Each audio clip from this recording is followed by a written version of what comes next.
You know, I'm going to give you a history lesson. We got some dumbass motherfuckers floating around this country. Stop laughing! And when I do, start. Also, y'all did some nasty-ass jokes on my ass, too. Funny jokes and unfunny jokes come out of the same birth. You f***ing guys are unbelievable. Why are you laughing? Evening, everybody. Welcome to another episode of Why Are You Laughing, a history of comedy podcast. And today, I am pleased to introduce to you George Carlin's 1972 album, Class Clown, one that a lot of people consider his best for a variety of reasons. It's some of his sillier work for sure, and one of his, I would say, his most classic bit is on here as well. So we've done like almost 140 episodes or something, and we haven't done anything about George Carlin, which is pretty crazy to me. So I figured, let's do Class Clown.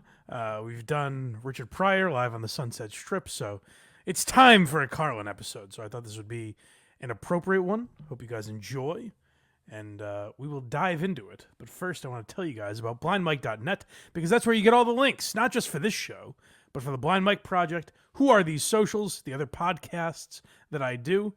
You can find those links wherever you get podcasts, Spotify, Apple, wherever you consume this right now.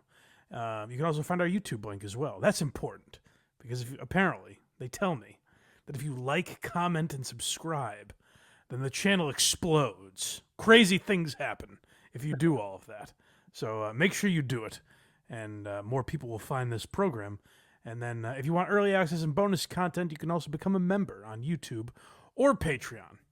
I guess I should note this because someone messaged me through Patreon and said, I can't get the YouTube member content. Well, there's separate memberships. You subscribe to one or the other, all right? There's no more I can help you, really. You can figure it out at that point. Yeah. Most people don't have a problem, but I feel like I should mention it. All right, let's get into it. So, George Carlin is a guy who he's almost like a comedy grandfather to me in a way, because like his material doesn't do a tremendous amount for me necessarily, but I love so many guys that are so clearly influenced by him.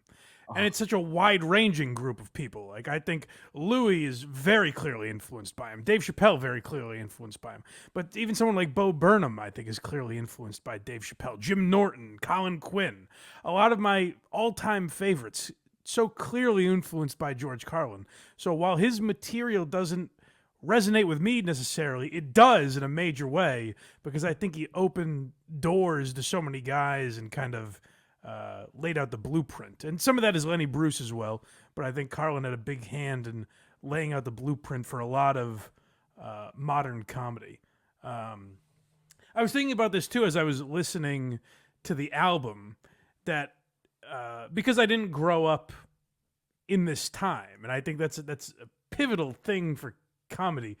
It probably cuts the knees out of this show, me doing a history of comedy podcast, but comedy isn't necessarily made to stand up over time. It's weird in that way, where it's like in a lot of cases you do have to kind of be in that moment. So it's hard for me to go back 50 years. This album came out in 1972, so more than 50 years ago.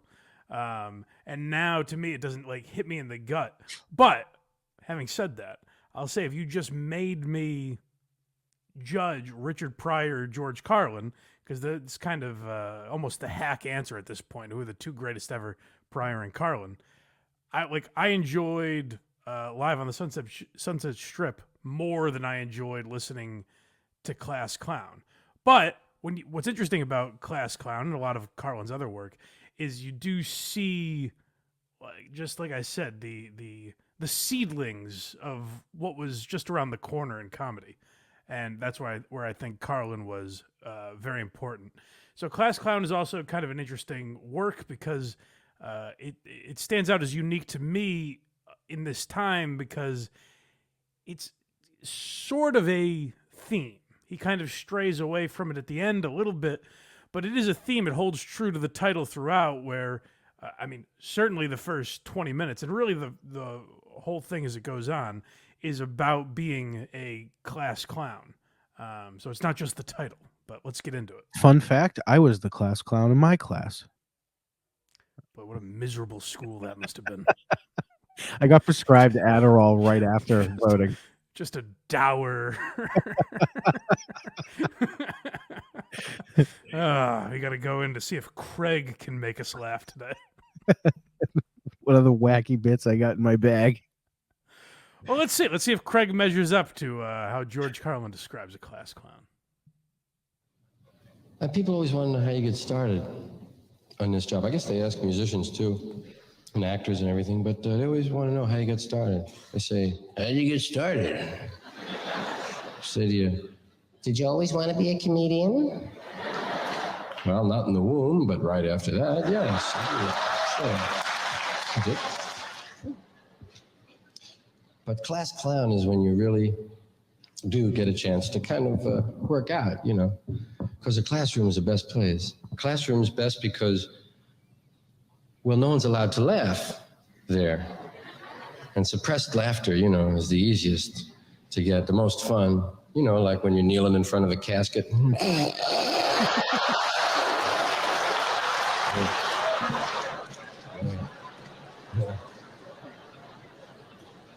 During the sermon, whatever it is. And in the classroom, class clown always sounds like there was only one of them, Or it sounds like the class clown, but that's not true, really. There was, quite often there were 2 or 3 or 4 of them. Sometimes you'd have a whole classroom full of them, yeah. If the main guy was absent, second banana would fill in, right? It is true. I did have a cadre of clowns with me. Oh, wow. Boy, we should just interview Craig. What's it like, Craig? Take us back to middle school.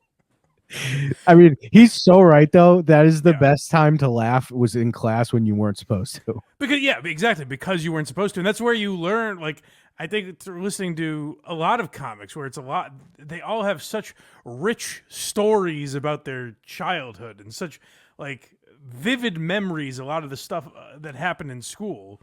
And I think that's because that's where you lay the groundwork for this stuff, and that's the first audience that you're entertaining. Not always, because I think a lot of comics are probably much more reserved and quiet, and there's probably a lot of your favorite comedians that people in their high school class are like, that kid, he didn't speak. You know what I mean? So it's not 100% across the board, but what I like about listening to Carlin, and this is where I think I like. It's hard to say because I think serious Carlin actually makes so many great points that have held up just 30 years later. Yeah. But what I like about silly Carlin is you have this kind of guy and he's got a powerful voice and a powerful way of speaking and a great command of the language, and he's just talking about shooting spitballs at the chalkboard. That is I in that way, I wish he didn't veer off into more serious stuff and stuck with some of the sillier stuff that we're about to partake in. Yeah, so the more serious. This next one's called Fart Noises. Right, this is what I'm talking about. It's weird now when Carlin has the reputation he does. It's very funny that he would do this material, but Louis took a great page out of this playbook, where Louis is a very cerebral comic, but this is the type of stuff he enjoys talking about. And I think that was true of Carlin, particularly in the early days here.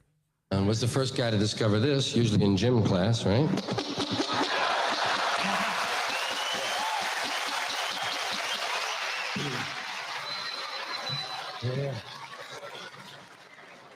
Yeah, the old artificial fart under the arm.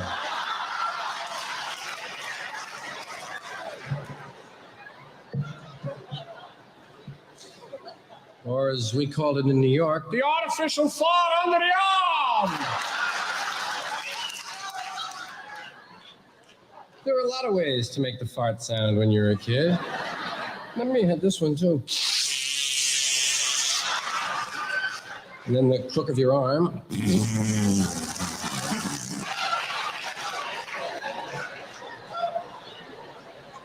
It was an important sound, 'cause I guess we found so many ways to make it, I didn't need any of those fancy ones because I could I was into the bilabial fricative, you know. There you go. Now that's Carlin, where you're getting into him mixing the bilabial fricative, like that sort of language. Him mixing his brain with his idiocy, if that makes like that's very Norm in a way, where Norm would kind of play an idiot, but he was a brilliant guy. Like, he was actually a genius. So like his command of the language and talking about silly subjects like that, I think really comes into play. The other thing I noticed listening to this album was, I think part of the reason I judge Carlin the way that I do, the reason his stuff doesn't hit me in the gut the way Rickles or Rodney Dangerfield does. I realized I think a lot of like dads are doing Carlin. Like now we can go back and watch old Carlin and be like, oh, there's like dad jokes in here or whatever. You have to remember, like, Carlin was cutting edge. Like, he was a trailblazer and tremendously hip at the time, which is weird when you're listening to a guy talk about making armpit farts. Like, this was cutting edge. And a lot of guys from that era adopted kind of the way that he spoke. And so now when you hear it, you've heard three of your uncles make the same jokes, and you just think like, oh, Carlin's an old hack. My uncle did that. But it's like, no, he's the guy that created this way of speaking. But he is right, though. Farts will stand the test of time. I know you're not a big fan, but I find them No, I don't mind a fart. Farts they are timeless. I'll give you that. And listen, who am I to judge? We're talking to a class clown here. That's true. I mean, I set the tone here. Boy, I didn't even realize how fitting it was to have Craig on this episode. I'm like a special guest. Yeah. It's like when we bring in Roger Cossack for our legal. Next, we have Cheeks. Oh, okay. Let's hear more. So yeah, again, we're still in the very this entire, even when we get into like slightly more serious topics, this entire album was silly. Carlin at his silliest, I would say. And then, of course, there was popping the cheek, which everyone had to do. Just to be a kid, you had to be able to do that, right? Yeah, it was part of the credentials. Can you pop his cheek? Okay, he's a kid. Let him in. Go on. Let me hear all of you do that. I love when a whole auditorium does it. Everybody do it like that. Just pop. Now do it without giving in to the temptation to laugh. Everybody do it without laughing. It's actually pretty cool. That's incredible. I would listen to that for an hour, honestly. Put me to sleep. But we take that for granted, you know? We think it's so simple. You say to yourself, well, I think I'll put my finger in my cheek and pop it. It's not that easy, man. There's a lot of things to think about. You got to know how much finger to put in there, for one, right? You can't do it like that, man. You have to judge the amount of finger. You have to know how much air pressure against the cheek, how much cheek pressure against the air, and when to release. Yeah, you see old guys in the park now can't get it on anymore.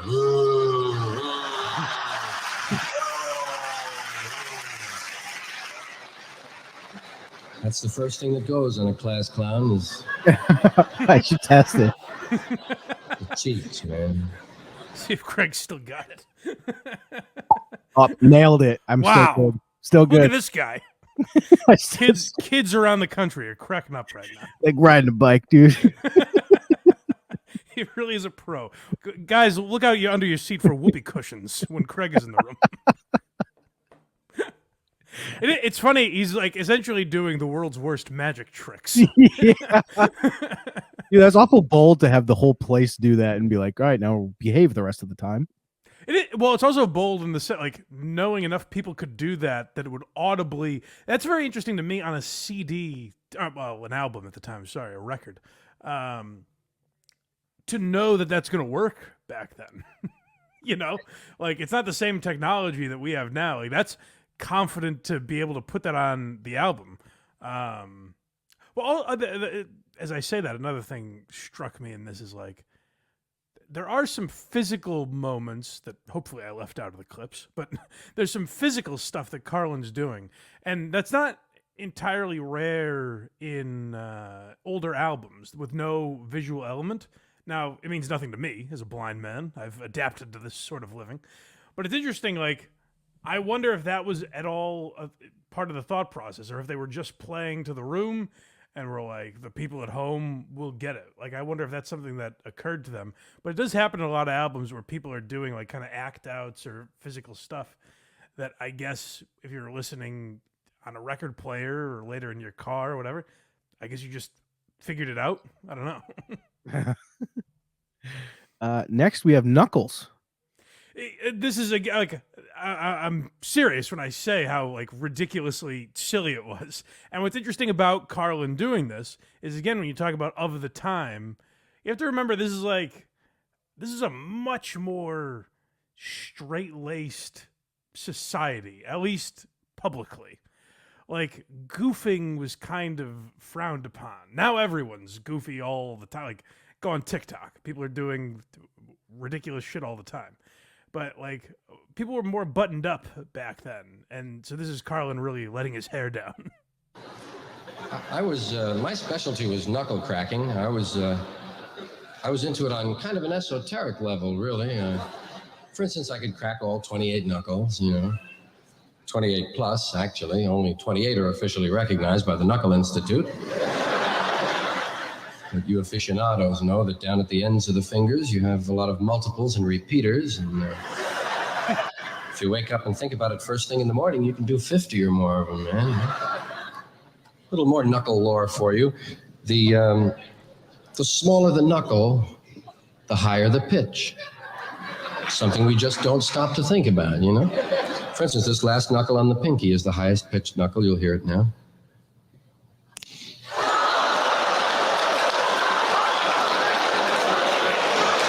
That was a double. Let's see if I can go for the double on the other pinky. I don't often get two doubles in performance. I'd like to try. And that was down a little lower than it should have been. That's a higher pitched and much more gentle knuckle usually. Let's give the right one on the end of the pinky a chance.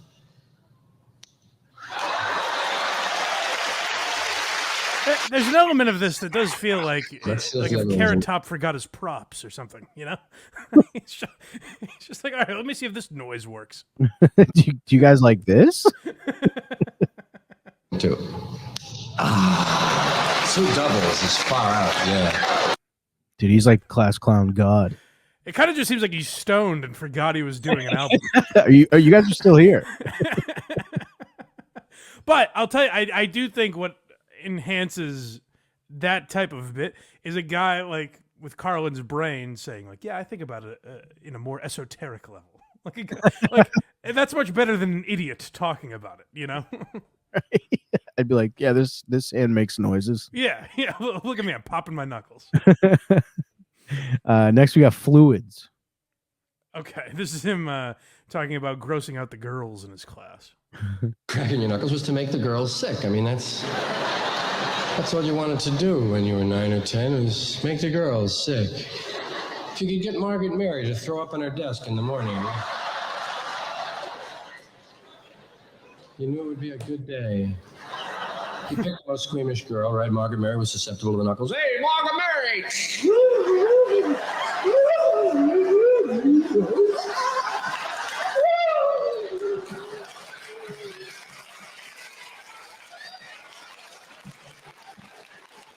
Remember that feeling like wiping off snot?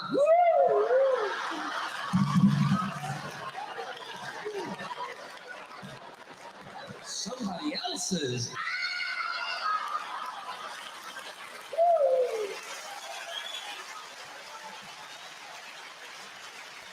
See what I mean? This is a little bit of what I'm talking about, where it's like, you guys are on my. How does it feel, guys? You guys are now on my level, where there's a physical bit happening, but this is just an album. So that's interesting to me, how they approached that. If they were just like, well, I don't give a fuck. This is part of my act, so I'm putting it in there, or if they went out of their way to try to make it an act out where if you closed your eyes, you would still know what's going on. Maybe it was just like, I know I'm going to get a laugh here. It'll still sound good. Right. Yeah, and I do wonder, too, if some guys looked at it the way people look at YouTube specials now, where it's essentially promotion for my road gigs, you know? Right. Like, yes, I'm sure they wanted to sell a bunch of albums. That's different than YouTube specials. Like views are different than record sales, obviously. But I do think there's an element of them being like, hey, if this album gets circulated out there, more people would come and see me on the road, which is almost more important. Wipe it on flaming wood if you had to, man. Get it off me! It got on me by accident!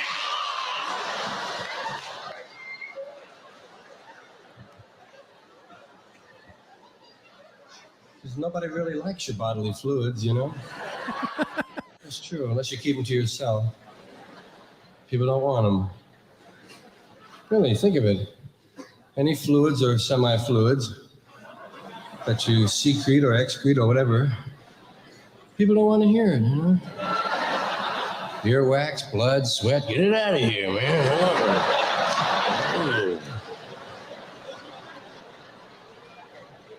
Sometimes they'll take your blood if they're in trouble, you know. Otherwise, keep things inside. People want you to keep things inside.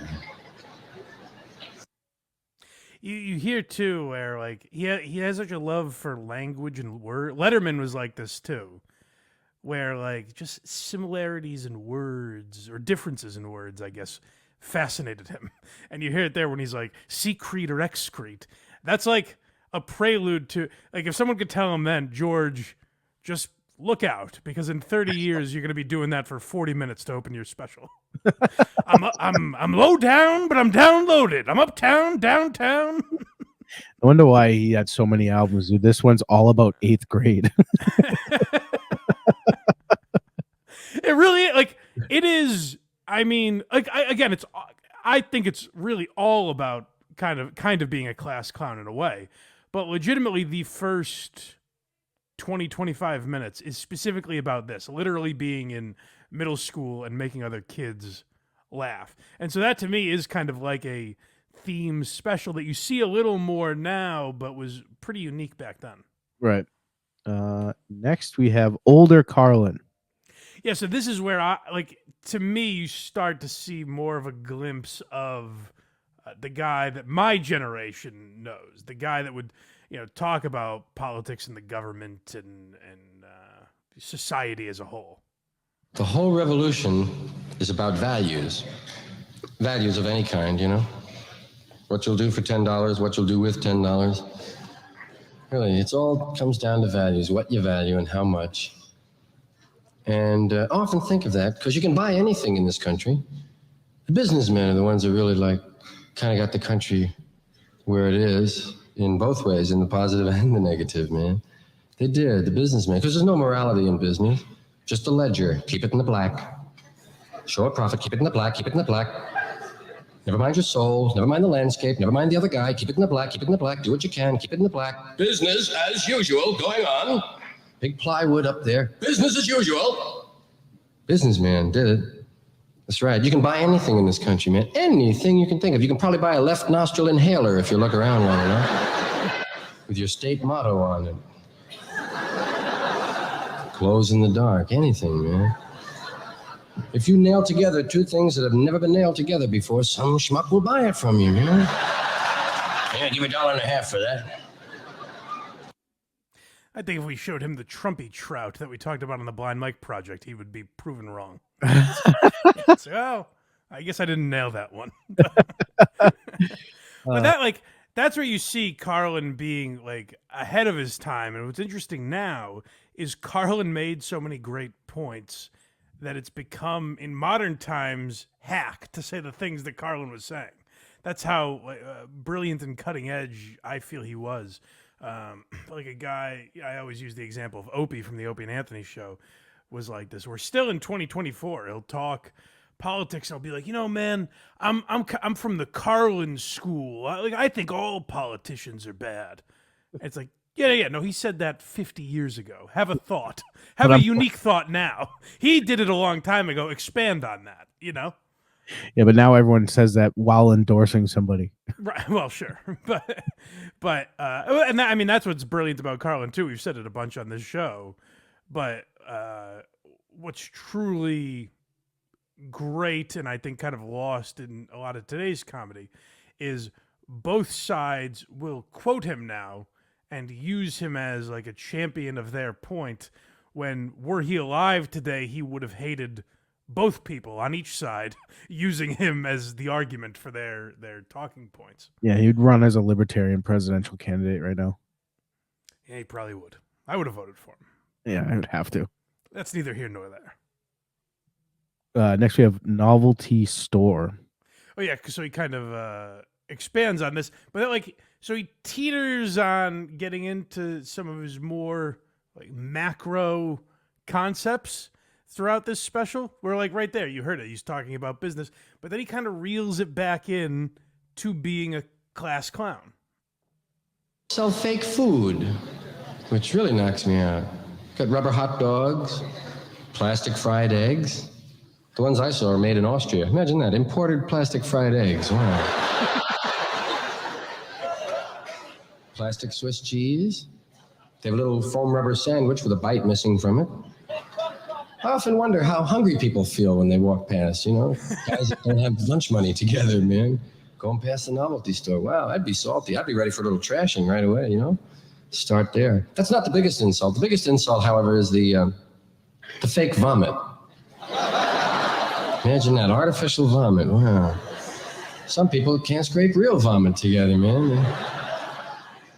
Guys are ordering 3 dozen vomit on the phone, man. This class clown to me is sort of like him warming up. If I look at it as just for me, selfishly, I look at it as him warming up to appeal to me. Like the front 20 minutes, I'll be honest, doesn't do a ton for me. Like I recognize what it is, but for me, like I don't really give a fuck about him talking about. You just can't relate, man. That's true. I didn't live the lifestyle that Craig lived. I was a quiet kid looking at Craig thinking, how does he do? How does he kill every day? He's taking notes. Yeah. I'm just jealous is really what it comes down to. Fart when room is quiet. Yeah, right. I'm taking notes. When Craig's making everyone laugh, I'm like, how did he do that? I'm studying it. So, but yeah, like that, like the front part, and then he warms up into getting into sort of like this kind of groundbreaking comedy that he's known for, where it is observational in nature, but then expands into social commentary. And it's like I think in one episode that we did, I compared Louis C.K. to Jerry Seinfeld in a way where it's like there is a little Seinfeld in there where he's observational, but then he expands far beyond that. So you don't think of him as an observational comic. Carlin, you know, like was one of the first to do that. Lenny Bruce, I suppose, as well. But Carlin's the first guy that I relate to that can still make me laugh doing that, where he'll see something like fake vomit and just go, how do you think hungry people feel about that? Which is kind of a Seinfeld joke in a way. Like that just on its own, how do you think hungry people feel about that, is a little Seinfeldy. But then he grows and talks about that further and how it relates to society. And that's where you have Carlin as at the time, whole unique guy that a lot of people have been influenced by since then. I saw a video recently of somebody using Google to debunk all of Seinfeld's jokes. It was terrible. Oh, why do that?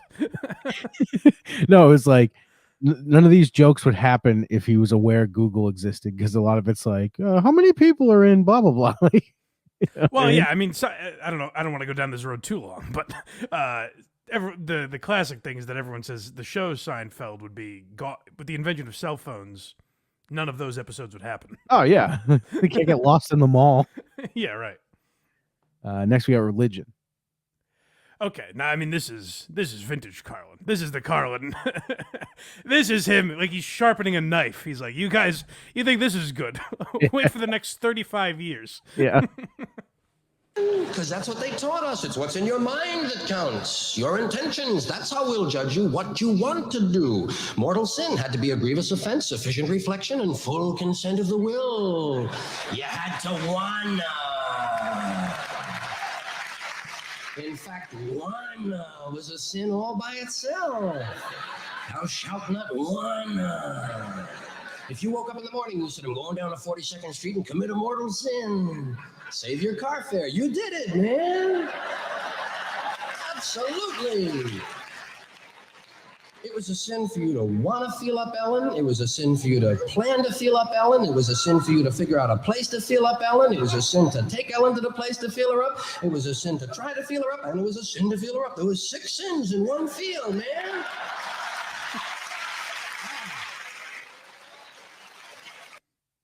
But he was still, if you listen to it, it's in its entirety. It's interesting that bit that we're listening to, that is at the time again, very cutting edge. Like, he's talking about this. Now, it annoys me now. You'll still see people in specials talk about religion and literally make jokes like, cite some Bible verse and be like, people think this literally happened. It's like, well, not anymore. No. But like when Carlin was doing this, people went to church every Sunday. Not even like Carlin was doing this in 72. I remember like I would watch episodes of like Everybody Loves Raymond in the early 2000s. And the plot line was like, Ray didn't want to go to church and the whole family was mad at him because everyone goes to church on Sunday. So even, 30 years after Carlin was doing this, going to church on Sunday was a big thing. This was a very religious country, and people abided by that. So for Carlin to call that stuff out in 1972 genuinely was very edgy. Whereas now it's hack. Like when you hear people go like, what do you think, there's a man in the sky? It's like, no, we remember from like when Carlin was doing that, Right. But the point I started making there was that even this like long talk about religion, he kind of ties that back in, and that's where I say it's a theme album. He ties that back into being a kid in Catholic school or Bible school, whatever it was. Next we have Sins. Okay, yeah. So we'll hear a little more in the church theme. There were other things that bothered me. Perhaps it's retrospect, I'm seeing them better now. But I think I was troubled too at the time by the fact that my church would keep changing rules. I mean, they change a rule anytime they wanted. This law is eternal, except for this weekend. Special dispensation. Magic words. Yeah, like eating meat on Friday was definitely a sin. Except for the people in Philadelphia. They were number 1 in the scrap iron drive. Yeah. They would give it away as a prize, if your parish gave the most money to the Bishop's Relief Fund. Hamburgers on Friday. Yeah. Wow. And of course, I've been gone a long time now. It's not even a sin anymore to eat meat on Friday. But I'll bet you there are still some guys in hell doing time on a meat wrap, right?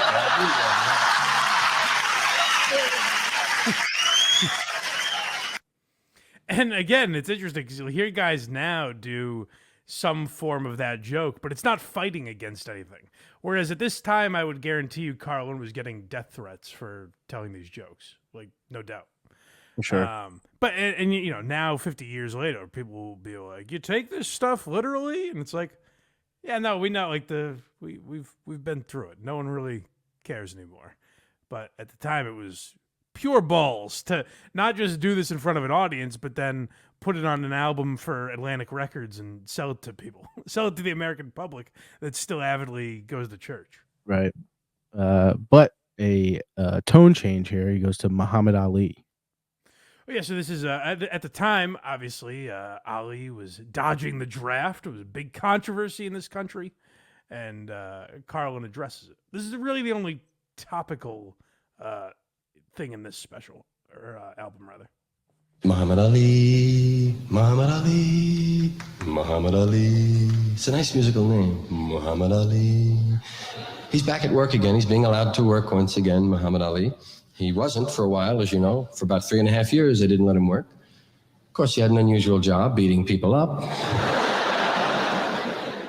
It's a strange calling, but it's one you're entitled to. Government didn't see it that way. Government wanted him to change jobs. Government wanted him to kill people. He said, no, that's where I draw the line. I'll beat him up, but I don't want to kill him. And the government...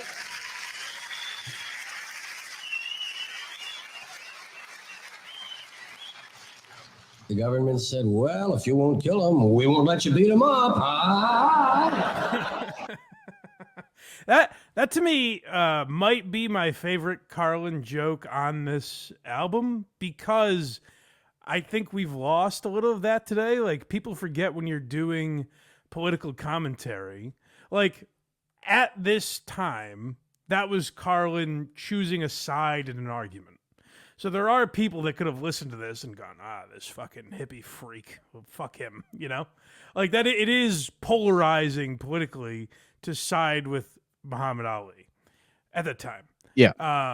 But what Carlin did is put it in a simplistic way that a child could kind of understand the argument and be like, oh, interesting. Like, Bill Burr is tremendous at that, where it's you take this argument that might get people fired up and just frame it in a way where even if you're passionate about it, you go, okay, that's a fair, I see what you're saying. I get the point you're making. Whereas now people kind of yell their points at you, and it makes an audience that doesn't agree go, well, that's not true.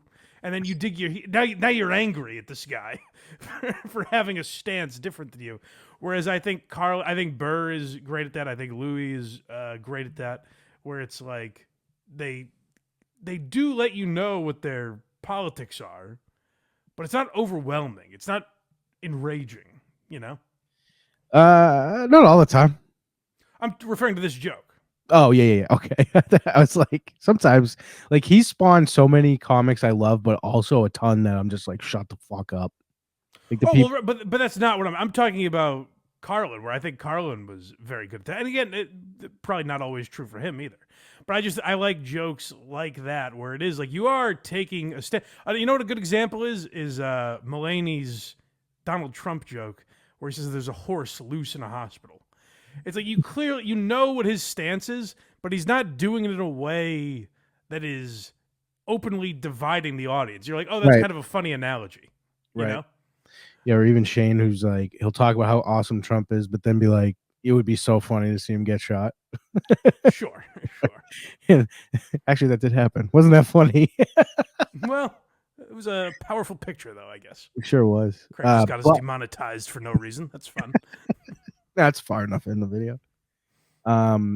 We are at the most classic bit maybe in stand-up ever. I forgot that was on. I forgot it was on this album. I was listening to it and I was like, "Oh shit!" It just snuck up on me. It's funny though, because like back then, these words were like shouting the N-word now. It was like, holy, oh my god, he's saying them, right? And that's what I'm trying to instill in you people, you youngsters out there that weren't around for Carlin at this time, or weren't around for Carlin at all. Maybe like that is what I'm trying to get across. Is like. There are some moments in this where, to us, it might just sound like an old man making fart noises and being goofy and yelling about religion. But this is so cutting edge at the time. Right. Where literally a room full of people, he's saying words where people are like, oh my God, he's saying them. It actually was a big deal because it wasn't that long before this that Lenny Bruce was getting arrested for this. Even Carlin got arrested for using these words in public. So this is the famous 7 Dirty Words bit. So be careful with words. I like to think, the same words, that hurt can heal. It's a matter of how you pick them. There's some people that aren't into all the words. There are some people that would have you not use certain words. Yeah, there are 400,000 words in the English language, and there are 7 of them you can't say on television. What a ratio that is. 399,993 to 7. It must really be bad. They'd have to be outrageous to be separated from a group that large. All of you over here, you 7. Bad words. That's what they told us they were, remember? That's a bad word. No bad words, bad thoughts, bad intentions, and words. You know the 7, don't you, that you can't say on television? Shit, piss, fuck, cunt, cocksucker, motherfucker, and tits, huh? That applause is a room full of people going, holy fuck! Oh my God. He did it! Those are the heavy 7. Those are the ones that'll infect your soul, curve your spine, and keep the country from winning the war. Everyone's going nuts, elbowing the person next to them. He said tits into a microphone. But it's so interesting to listen to this bit, 50 years later, because it's like Norman Lear is the one I always use this analogy with, where I say Norman Lear is a trailblazer, and we've spent the last 50 years dragging the brush back over the trail. Yeah. And you could say the same about Carlin, where he's making this tremendous point. It's like, why are there these words that we don't say? And that we were all like, oh, it became a classic bit that everyone knew.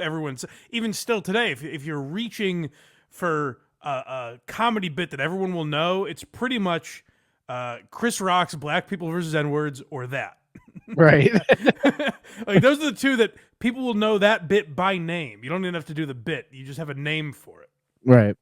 And yet, like, still today, maybe even more now than 50 years ago, we do get hung up on words and language rather than people's intentions or what the real meaning behind them. So it's interesting to have someone who connects on such a major level with everyone, all sides of the aisle, whatever. Like, Carlin connected with everyone of this generation in some way. Like I said, politically, where people use his points, and yet no one really listened to any fucking thing he said. Right. It didn't really resonate with anyone. Blink-182 did a song that just said those words. It's pretty good. I'm pretty sure That's how you know you made an impact. Yeah. They did a cover song of this bit. But next we have Tits. Yeah, so this is a powerful one. I think, like, most of my favorite comics had an obsession with words. They loved words. And you really hear that with Carlin here, where he's fascinated by words and their meaning and the different ways you can use them. Shit, piss, fuck, cunt, cocksucker, motherfucker, and tits. Wow. And tits doesn't even belong on the list, you know? Yeah. It's such a friendly sounding word. Sounds like a nickname, right? Hey, Tits, come here, man. Hey, Tits. Hey. Hey, Tits, me Toots. Toots, Tits, Tits, Toots, man. Sounds like a snack, doesn't it, huh? Yeah. Yes, I know, it is, right, a snack. And I don't mean your sexist snack. I mean new Nabisco tits. I kind of like that Carlin has the tone of, like, a fun teacher. Where he's like, I know, come on. Well, we're talking tits, but let's be a little serious here. Teachers were his enemy, though. That's true. That's the creed of the class clown. I've said too much. Tits. And corn tits and pizza tits and sesame tits, onion tits, tater tits. Yeah.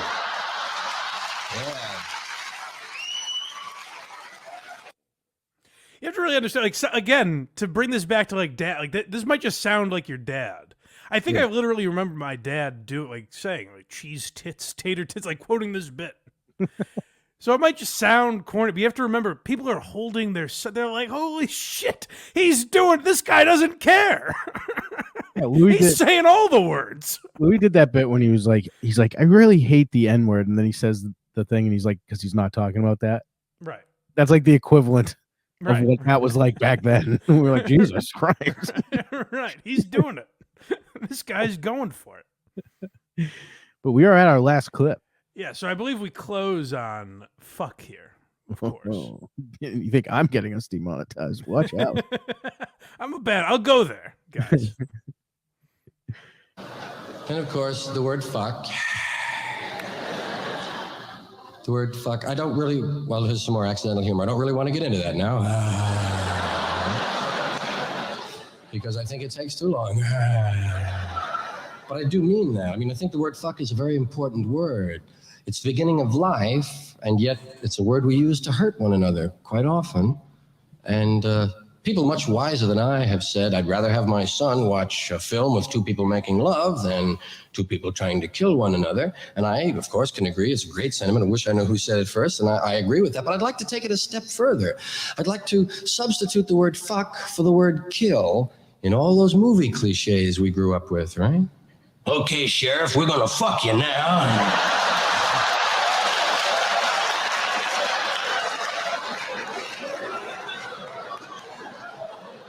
But we're gonna fuck you slow.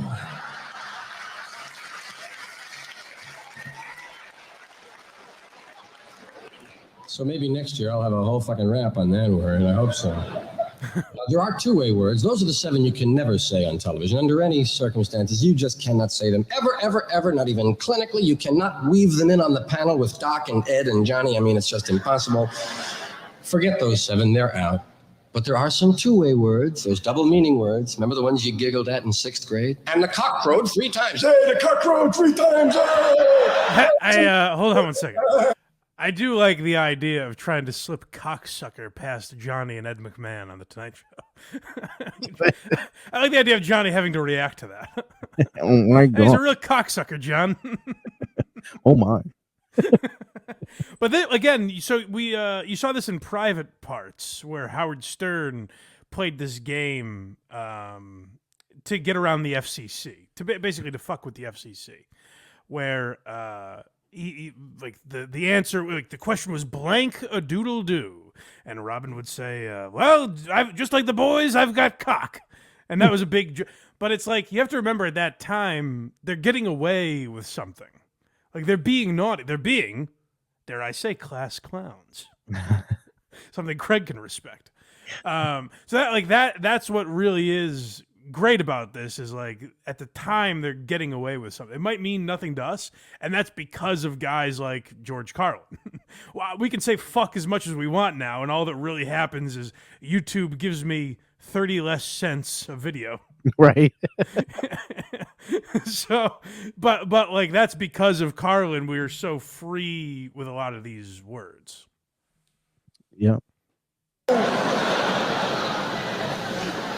There are some two-way words, like it's okay for Kurt Gowdy to say, Roberto Clemente has 2 balls on him. But he can't say, I think he hurt his balls on that play, Tony, don't you? He's holding them. He must have hurt them, by God.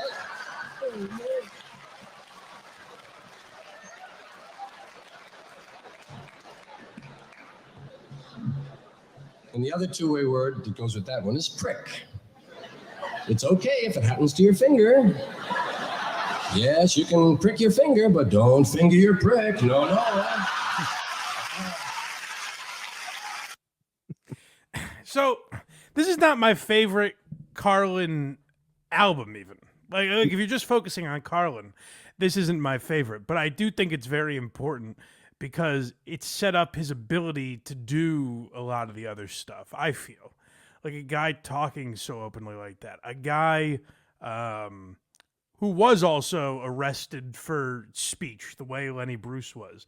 Lenny Bruce was an underground comic who was getting kicked out of strip clubs. George Carlin now has an album with Atlantic Records. Like, I think that was a major step for stand-up comedy.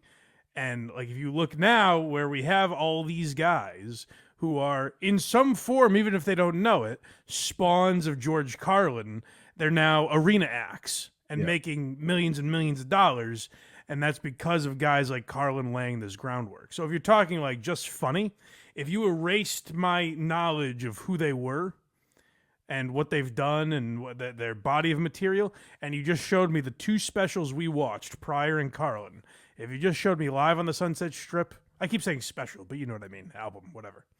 If you just showed me Live on the Sunset Strip and Class Clown and said which one of these is funnier, I don't think it's close. Richard Pryor made me laugh more. But I do look at Class Clown as like a historic artifact that allowed a lot of comedians to be what they were in the coming decades.